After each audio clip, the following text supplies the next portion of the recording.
पूर्वी उत्तर प्रदेश के मजदूर हैं जो किसानी करते हैं।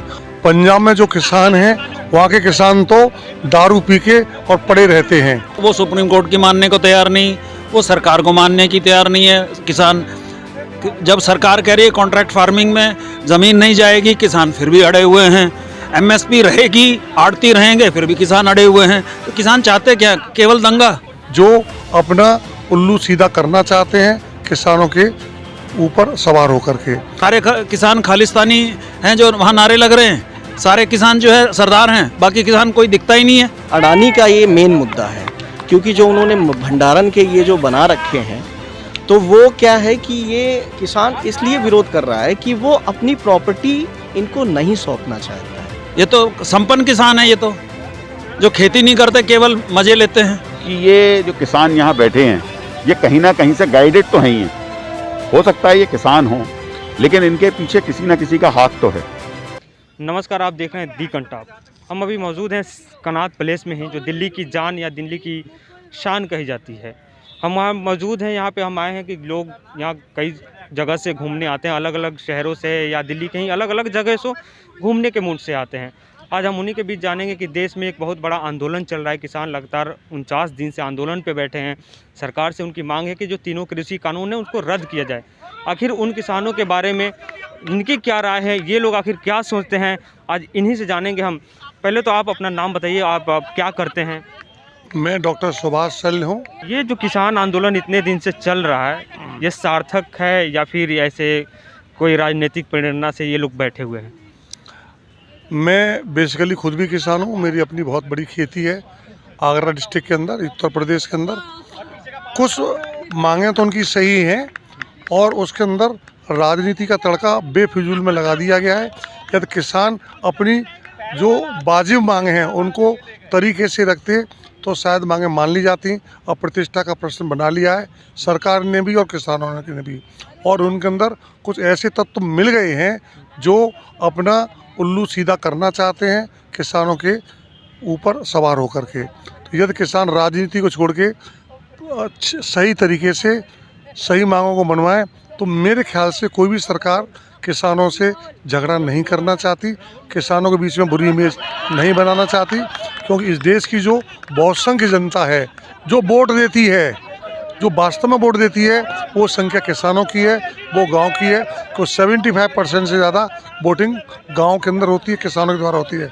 शहर के अंदर, मैं दिल्ली में पिछले 25 साल से हूँ, शहरों के अंदर हार्डली 5 से 10% लोग ही वोटिंग करते हैं।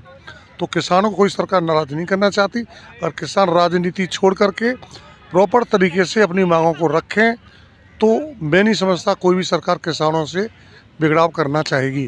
किसानों का कहना है कि हम पंजाब में लगभग 3 महीने 2 महीने वहाँ बैठे रहे, सरकार ने हमारी नहीं सुनी, तब हमें ये कदम उठाना पड़ा। मैंने पंजाब में बहुत लंबे समय तक कार्य किया है। पंजाब में जो किसान हैं वो बड़े किसान हैं, उनकी 100 एकड़ से ऊपर ज़मीन है, 100, 200, 500, 1000 एकड़ ज़मीन है। और वहाँ पे जो कार्य करने वाले लोग हैं वो बिहार और पूर्वी उत्तर प्रदेश के मजदूर हैं जो किसानी करते हैं। वहाँ के किसान तो दारू पी के और पड़े रहते हैं, उनको खेती बाड़ी नहीं करनी है। वो बड़े बड़े व्यापारी हैं कि जो किसानी से चीज़ें पैदा होती हैं, उनके बड़े व्यापारी हैं। वो किसान नहीं, मैं उनको किसान मानने तैयार नहीं हूँ। और इतने बड़े व्यापारी हैं कि वो राजनीति खेलते हैं, वो किसान कहीं से कहलाते नहीं हैं। आप यही थोड़ा और भी हम आपसे बात करेंगे, लेकिन ये कहा जा रहा है कि किसान अपने जो उनका एक कहना है कि तीनों कृषि कानूनों को रद्द करनी चाहिए, लेकिन वही सरकार कह रही है कि नहीं, हम इस पे विचार विमर्श करेंगे, कमेटी बना के हम आपसी बातचीत से ही इसका सुलह करेंगे। तो क्या किसानों की जो मांग है वो कहाँ तक ठीक है या सरकार कहाँ तक सही है? मेरा नाम नरेंद्र चौधरी है और मैं बिलोंग करता हूं संभल ज़िले से। और मैं सिर्फ इस कानून के लिए यही कहना चाहूँगा कि किसान, अगर सरकार और किसान दोनों किसी चीज़ पे डिस्कशन निकालें कि ऐसा नहीं है कि हाँ मतलब तीनों कानून सरकार ने जो बनाया है वो गलत है, या जो किसान बोल रहे हैं रद्द कर देने चाहिए, तो मैं उस चीज़ को भी नहीं मान रहा। मैं कह रहा हूँ अगर बीच का रास्ता इनसे कोई निकलता है तो वो दोनों की, किसानों और सरकार के लिए फ़ायदे की बात हो सकती है। उस चीज़ पे अगर ये अमल करें, मैं उस चीज़ से थोड़ा सा विचलित होता हूँ कि मतलब पहले हमारे जो नेता हुआ करते थे वो महेंद्र सिंह टिकैत हुए थे करते थे, और सिर्फ वो एक ही थे, वो एक आदमी ही हर बात को मतलब आगे जाके बोल देते थे। लेकिन आज 50 आदमी वहाँ जाते हैं और मतलब कहीं ना कहीं काट हो जाती है उस बात की। वो हमेशा मतलब राजनीति का एक पड़ाव लेके जा रही है, वो उससे थोड़ा सा दुख होता है। और उस चीज़ को सलह करने के लिए हर आदमी उसको एकजुट लेके आए कि हाँ हमारा नेता एक ही हो, उस चीज़ से हम बीच का रास्ता निकाल सकते हैं। लेकिन किसान बार बार बोल रहे हैं कि 40 संगठन भले ही अलग हो लेकिन हमारा नेता एक ही है। नहीं, ये मैं कैसे मान सकता हूँ। किसानों को भी इस बीच में बांटा गया और इस चीज़ का दुख होता है कि हाँ मतलब 40 संगठन मतलब अगर बनाए हैं उनमें सब में किसान है, ऐसा नहीं है उनका मतलब एक संगठन से जुड़ जाएंगे। मैं तो इस चीज़ को मान नहीं रहा। अभी एक कमेटी का गठन किया गया, सुप्रीम कोर्ट ने इस कानून पे अस्थायी रूप से रोक लगा दिया अभी फ़िलहाल के लिए कि सरकार और किसानों के बीच बात नहीं बन रही थी, और एक कमेटी का गठन किया गया। लेकिन कमेटी को किसान मानने को तैयार नहीं है। उनका कहना है कि जो लोग उस कमेटी में शामिल हैं वो पहले ही अपना सरकार की तरफ से रुख साफ कर चुके हैं और वो समर्थन में लेख लिख चुके हैं। तो इसमें क्या करना चाहिए? तो वही आपसे जानना चाहता हूँ। कोर्ट ने कर दिया, वो सुप्रीम कोर्ट की मानने को तैयार नहीं, वो सरकार को मानने की तैयार नहीं है। किसान, जब सरकार कह रही है कॉन्ट्रैक्ट फार्मिंग में ज़मीन नहीं जाएगी, किसान फिर भी अड़े हुए हैं। एमएसपी रहेगी, आड़ती रहेंगे, फिर भी किसान अड़े हुए हैं। तो किसान चाहते क्या? केवल दंगा। और सारे किसान खालिस्तानी हैं जो वहाँ नारे लग रहे हैं। सारे किसान जो है सरदार हैं, बाकी किसान कोई दिखता ही नहीं है। आपने कहा कि जैसे कॉन्ट्रैक्ट फार्मिंग की बात चल रही है, तो उनका कहना है कि अगर हम मान के चलिए आज आपसे 20 रुपये में किसी चीज़ पे कॉन्ट्रैक्ट करते हैं, फिर वो हम एक बंधुआ मजदूर हो जाएंगे। ये तो गलत है सोचना। बंधुआ कैसे हो जाएंगे? एक वो ना ज़मीन उनकी जाएगी, ज़मीन उनकी रहेगी, और उसकी जो उपज है वो रहेगी ख़रीदार की। आज भी कॉन्ट्रैक्ट फार्मिंग पंजाब में हो रही है। जितनी पेप्सी के आलू हैं चिप्स के लिए, वो सारे वहाँ पर पैदा हो रहे हैं, कॉन्ट्रैक्ट फार्मिंग हो रही है और अच्छे रेट मिल रहे हैं उनको। 30 रुपये किलो किसानों को मिलता है उस आलू का। आपने अभी जस्ट खालिस्तान का जिक्र किया है, बार बार उनके आंदोलन में कहा, उनके अखबारों में यही आ रहा है, वो नारे लगा रहे हैं। उसका क्या मतलब है? राजनीति इसमें अंदर आ चुकी है। केवल सरदार भरे हुए हैं वहाँ पर। किसान तो बाकी स्टेट्स में है। किसान गेहूँ भी उगाता है, किसान गन्ना भी उगाता है। यूपी का कोई किसान नहीं है जो गन्ना उगाने वाला है, उसको कोई तकलीफ़ नहीं है। जबकि उसके पैसे बेचारे के शुगर मिलों में 2-2, 3-3 साल नहीं मिलते हैं। ये तो संपन्न किसान है, ये तो जो खेती नहीं करते, केवल मज़े लेते हैं। लेकिन खालिस्तान की बात करूंगा मैं। आप भी बोल रहे हैं कि खालिस्तानी उनके पेपर में आते हैं, नारे लगते हैं, लेकिन किसान कह रहे हैं कि हमको हमारा उससे कोई लेना देना नहीं है। तो फिर वो अपने मंच के ऊपर उनको क्यों बैठा रखा उन्होंने? उनको अपने मंच पर नहीं बैठाना चाहिए। प्योर किसानों ही रहने चाहिए, उनको अपने मंच पर नहीं बैठाना चाहिए। हाँ, आप कुछ कह रहे थे? हाँ, मैं ये कह रहा था जो खालिस्तान की बात होती है, अगर ऐसे आदमी या कोई भी विपक्ष से हमारे मंच पे आता है तो उसको मतलब उसके प्रति कार्रवाई होनी चाहिए। और मैं किसानों से यही कहूँगा कि ऐसे लोगों को मतलब अपने मंच पे या कहीं भी आने नहीं दिया जाना चाहिए। लेकिन कोई भी आंदोलन जब होता है, जो आंदोलनकारी वहाँ किसान हैं वो बोल रहे हैं कि अगर हमें कोई समर्थन देने आता है, तो जैसे खालिस्तान पे सवाल उठ रहे हैं कि खालिस्तानी उनको पैसा दे रहे हैं 10-10 लाख रुपए, लेकिन उसे ये बिल्कुल मना कर रहे हैं।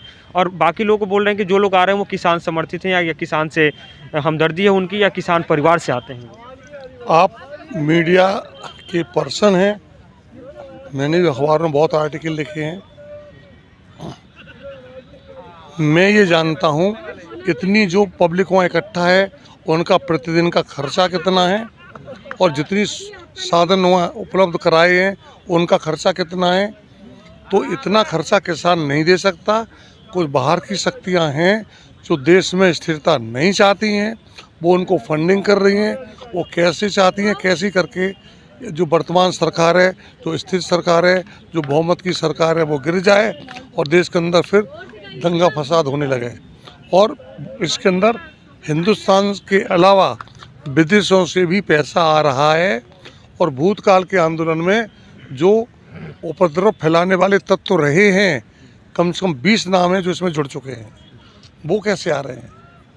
तो यदि प्योर किसान होते तो, जितना मैं राजनीति जानता हूँ, मेरी उम्र 66 ईयर्स है, मैं ये जानता हूँ कि वहाँ प्योर किसान नहीं है।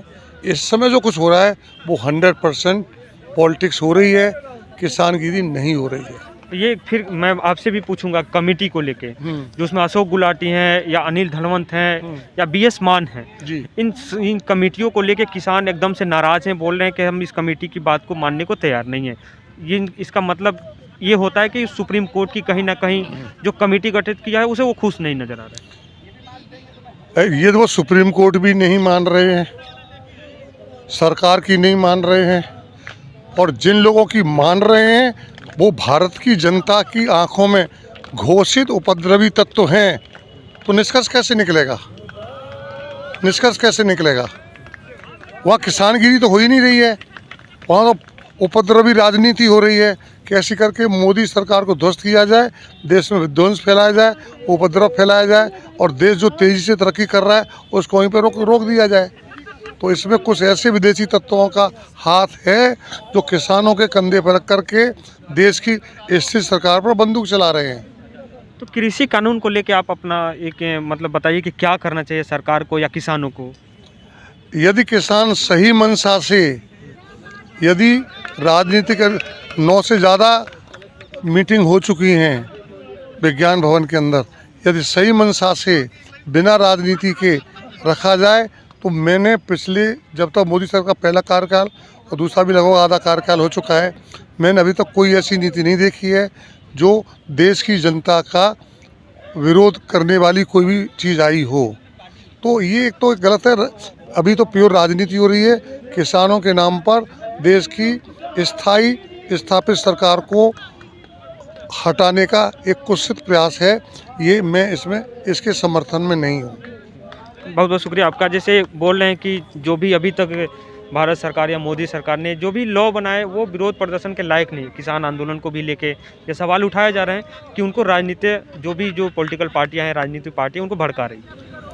एक्चुअली है क्या कि जो भी इन्होंने कानून लाए हैं, सर ने जो बोला वो उनके हिसाब से सही होगा, मैं मानता हूँ, क्योंकि हर एक व्यक्ति की सोच ही अलग होती है, और जो व्यक्ति किसान की गहराइयों को अगर देखता है और गहराइयों से सोचता है तो वो अपने हिसाब से अपना पॉइंट ऑफ व्यू रखता है। तो मेरा मानना यही है कि अभी तक जो भी कानून लाई है, जैसे ये किसान विरोधी जो बिल है, इसको मैं विरोधी कहूँगा क्योंकि मैं उसकी जड़ को जानता हूँ। क्योंकि जो अभी तक आपके फॉरेन कंट्री में जो ये चल रहा है, सेम टू सेम यही है। फॉरेन कंट्री से ही ये लाए, इस कानून को उन्होंने समझा, परखा, उसी को यहाँ पे लाके उन्होंने, जैसे कि अभी की ये विरोधी मतलब मान के चलते हैं, जैसे कि अंबानी और अडानी को देखते हुए, तो यहाँ पे अंबानी को तो नहीं इंक्लूड करेंगे, यहाँ पे अडानी का ये मेन मुद्दा है। क्योंकि जो उन्होंने भंडारण के ये जो बना रखे हैं, तो वो क्या है कि ये किसान इसलिए विरोध कर रहा है कि वो अपनी प्रॉपर्टी इनको नहीं सौंपना चाहता है, क्योंकि कानून जो है वो किसान के विरोध में। अब सपोज दैट ये मान लीजिए जो आपके फॉरेन कंट्री में जो ये चलते हैं, तो वहाँ पे किसानों के टेंडर उठाए जाते हैं, ठीक है। जैसे कि ये 10 किलोमीटर तक आप चले जाइए तो पूरा का पूरा आपका वो कॉन्ट्रैक्टर जो होता है वो उसको ले लेता है। तो उसमें जो छोटे मध्यम वर्ग के किसान होते हैं वो मजबूर होकर उसको टेंडर को स्वीकृत कर लेते हैं, लेकिन वो टेंडर उनको सस्ते दाम में मिल रहा है, क्या मिल रहा है, वो उनके ऊपर डिपेंड करता है। ये सरकार इस पे जोर दे रही है कि जो ये तीनों कृषि कानून है ये कहीं ना कहीं किसानों के लिए फ़ायदेमंद है। हमको वो ये बता दें, अभी तक जो वो कानून लाए हैं, मुझको सिर्फ ये बता दें कि उसमें फ़ायदा क्या है, बस। अगर किसानों को ये फ़ायदे गिना दें कि ये आपके फ़ायदे का है, तो किसान विरोध करेगा ही नहीं। लेकिन अभी तक आपने जितने भी, अभी ये करीब 2 महीने समथिंग होने जा रहा है, तो आपने अभी तक सुना कि इसमें फ़ायदा क्या है? मैं आपसे भी पूछना चाहता हूँ कि इसमें एक बार हमको फ़ायदा बता दें कि इसमें फ़ायदा है क्या? तो किसान के भी नज़र में फ़ायदा तो है ही नहीं। उसको जो किसान जो उन्होंने बिल को गहराई से पढ़ा है और बिल में जो पॉइंट बाई पॉइंट है, उसके हिसाब से तो वो विरोध में जा रहा है। इसी वजह से किसान विरोध कर रहा है। जैसे कहा जा रहा है कि किसान जो आंदोलन कर रहे हैं वो कहीं ना कहीं से फंडेड हैं, गुमराह किए जा रहे हैं। सरकार जो कानून बनाई है वो उनके फ़ायदे के लिए है। सरकार फ़ायदे गिना रही है और किसान उसके नुकसान गिना रहे हैं। देखिए, ऐसा है, मुझको ऐसा लगता है कि ये जो किसान यहाँ बैठे हैं, ये कहीं ना कहीं से गाइडेड तो हैं ही हैं। हो सकता है ये किसान हों, लेकिन इनके पीछे किसी ना किसी का हाथ तो है। जिस तरह से वहाँ पर एक्टिविटीज़ चल रही हैं, आंदोलन ऑल्दो शांतिपूर्ण है, कोई ऐसी हिंसक वारदात या कोई ऐसी हरकतें वहाँ नहीं हो रही हैं, लेकिन उसके बावजूद भी मुझे ऐसा लगता है कहीं ना कहीं से गाइडेड है। जैसा मीडिया में पहले खबरें आई थी कि वो खालिस्तान से समर्थक हैं या किसी और के समर्थक हैं, कहीं ना कहीं से कुछ कहते हैं कम्युनिस्ट पार्टी से रिलेटेड है ये। तो यूनियन तो कम्युनिस्ट पार्टी की है ही है, किसान यूनियन है और भी बहुत सारी यूनियन है किसानों की जो कम्युनिस्ट पार्टी से रिलेटेड हैं। लेकिन मुझे ऐसा लगता है कि जब सुप्रीम कोर्ट ने इसके अंदर इंटरफेयर किया है और उन्होंने आदेश दिया है कि एक कमेटी बना के इसको ख़त्म किया जाए और एक समिति इसको निर्धारित करे कि ये क्या सही है क्या गलत है, लेकिन उसको भी अगर किसान नहीं मान रहे हैं तो मुझे लगता है कि कुछ इसके अंदर किसानों को इसको मानना चाहिए। सुप्रीम कोर्ट ने जो कमेटी बनाई है उन किसानों का कहना है कि ये चारों लोग वही हैं जो पहले ही अपना इस कृषि कानून का समर्थन दे चुके हैं। अगर किसानों को इस पे आपत्ति लगती है तो किसान सुप्रीम कोर्ट जा सकते हैं और सुप्रीम कोर्ट से ये कह सकते हैं कि आप समिति के सदस्यों को या तो बढ़ा दीजिए या बदल दीजिए। ये उनका अपना एक अधिकार है, मुझे ऐसा लगता है कि उनका अधिकार है किसानों का। किसान यूनियन जा सकती है सुप्रीम कोर्ट में और अपनी बात को रख सकती है। मेरे को लगता है कि आदरणीय सुप्रीम कोर्ट इस बात को मानेगा। अच्छा, 26 जनवरी को लेके वो लोग एक बड़े परेड करने का चाह रहे हैं, परेड में शामिल होना चाहते हैं। मुझे ऐसा लगता है कि किसानों को वो नहीं करना चाहिए। ये हमारे देश के लिए एक सम्मानीय प्रोग्राम है जहाँ पे हम लोग अपने देश के लिए गणतंत्र का आयोजन करते हैं। अगर उसके ऊपर कुछ होता है, कुछ भी होता है, क्योंकि हमारे यहाँ कोई मेहमान भी, विदेशी मेहमान आते हैं वहाँ पर, तो वो नहीं करना चाहिए। आपका अपना ये तो संविधान के अनुसार है ही है कि हम अपना बात को रख सकते हैं, किसी भी चीज़ के माध्यम से अपना अनशन कर सकते हैं, हड़ताल कर सकते हैं, लेकिन किसी भी सरकारी काम को या किसी भी देश के एकत्र के काम को नहीं रोकना चाहिए। लेकिन किसान जो नेता राकेश टिकैत जी हैं उनका कहना है कि हम क्या तिरंगा लेके उसमें शामिल नहीं हो सकते हैं? तिरंगा लेके भी शामिल होना एक प्री प्लान्ड प्रोग्राम होता है सरकार का, जिसके अंदर से हमारी अपनी शक्ति का प्रदर्शन किया जाता है बेसिकली दूसरे देश के सामने। मेरे ख्याल से इस बार सूरीनाम के राष्ट्रपति या राजनायक वहाँ से आ रहे हैं। तो अगर कोई बात ये बोलता है, अगर कोई आदमी ये बात कहता है कि हम लोग शामिल नहीं हो सकते, बिल्कुल शामिल हो सकते हैं, लेकिन उसकी प्लानिंग पहले से की जाती है और उसकी प्लानिंग में जो झांकियाँ निकलती हैं जिस तरह से 26 जनवरी को दिवस पे, अगर वो झांकियों में शामिल होना चाहें उस तरीके से कर सकते हैं। हाँ, तो वो झांकी में ही शामिल होना कह रहे हैं। झांकी का पहले से तैयारी की जाती है, पहले से सालों पहले, महीनों पहले उसकी तैयारी होती है और वो सब चीज़ें एकत्रित की जाती हैं। जैसे किसान आंदोलन लगभग 49 दिनों से चल रहा है, तो उसको लेके आपका क्या पॉइंट ऑफ व्यू है? क्या देखो, अगर हम सारी चीज़ देखें तो किसान तो इस समय गांव के अंदर खेती कर रहा है और जो यहाँ पर धरना जो दे रहे हैं, मैं जो सोचता हूँ ये जो है सब किसान के नेता हैं, इनका किसानी से कोई मतलब नहीं है। लेकिन वहाँ पे जो लोग बैठे हैं वो अय्या समर्थन देने आ रहे हैं, वो कह रहे हैं कि हम किसान के घर से कहीं ना कहीं संबंध रखते हैं, हमारा कहीं ना कहीं जुड़ाव है। नहीं, जुड़ाव तो है, इस चीज़ को तो हम कह सकते हैं कि उनका जुड़ाव है, लेकिन ये इस तरीके के किसान हैं कि इनका ये किसानी नहीं करते, इनके घर के सदस्य ज़रूर खेती करते हैं। ये राजनीतिक इस समय पूरी हो रही है किसान की तरफ से भी और सरकार की भी तरफ से, दोनों तरफ से राजनीति चल रही है और इसमें जो है कि आने जाने वाली जनता परेशान है। अच्छा, 26 जनवरी का एक यहाँ पे देश में बहुत बड़ा परेड भी होता है, झांकियाँ निकल बोल रहे हैं कि हम हल लेके आएंगे किसान। टिकैत जी भी बोल रहे हैं अभी जैसे ट्रैक्टर बैन हो गया है, वो बोल रहे हैं हम 10 साल के पुराने वाले ट्रैक्टर लेके आएंगे। ये सब हमें नहीं पता है, लेकिन मैं टिकरी बॉर्डर के पास में रहता हूँ। मेरा रूम टिकरी बॉर्डर से 100-200 मीटर दूरी है और मैं वहाँ पे अक्सर आता जाता रहता हूँ। तो 1 जनवरी से पहले मुझे लग रहा था कि हाँ, ये सच में किसान हैं और ये अपनी उसको वापस कराना, बिल वापस कराना चाह रहे हैं। लेकिन 1 जनवरी की जो मैंने वहाँ पे उन लोगों की पार्टियाँ और इन्जॉयमेंट, और उसके बाद से मैं कई बार वहाँ पे गया हूँ और जो उसके बाद से जो अनुभव कर रहा हूँ, जो सरकार इनको मनाना चाह रही है फिर भी ये लोग नहीं मान रहे, अलग अलग नई चीज़ों पे ये लोग टकराना चाह रहे हैं, तो उसके बाद से नहीं लग रहा कि ये खाली किसान है। किसान है उसमें, लेकिन खाली किसान है, खाली अन्नदाता है, ये मुझे नहीं लग रहा कि वहाँ पे ऐसा। आप इस किसान आंदोलन को कैसे देखते हैं? क्या देखिए, एक हमारे लाल बहादुर शास्त्री जी ने बहुत सुंदर नारा दिया है, जय जवान जय किसान। कौन क्या सोचते हैं, कैसे हैं, किसानों की क्या मांगे हैं, कौन कितना सही है, उसमें कौन इंक्लूड है या नहीं है, ये सब सेकेंडरी थिंग्स हो जाती हैं। अपना मुद्दा जो है, देश में टकराव नहीं होना चाहिए, वो भी इतना लंबा नहीं होना चाहिए। समझदार इंसान दोनों साइड में है। अगर किसान के कुछ प्रतिनिधि और सरकार के प्रयास जारी हैं, लेकिन उसको थोड़ा और युद्ध स्तर पे किया जाए और इसको बैठ के जो मीटिंग्स में इसका समझौता किया जाए। कुछ किसान भी अपनी मांगों से थोड़ा सा पीछे हटे, कुछ सरकार भी उनकी मांगों पे ध्यान दे।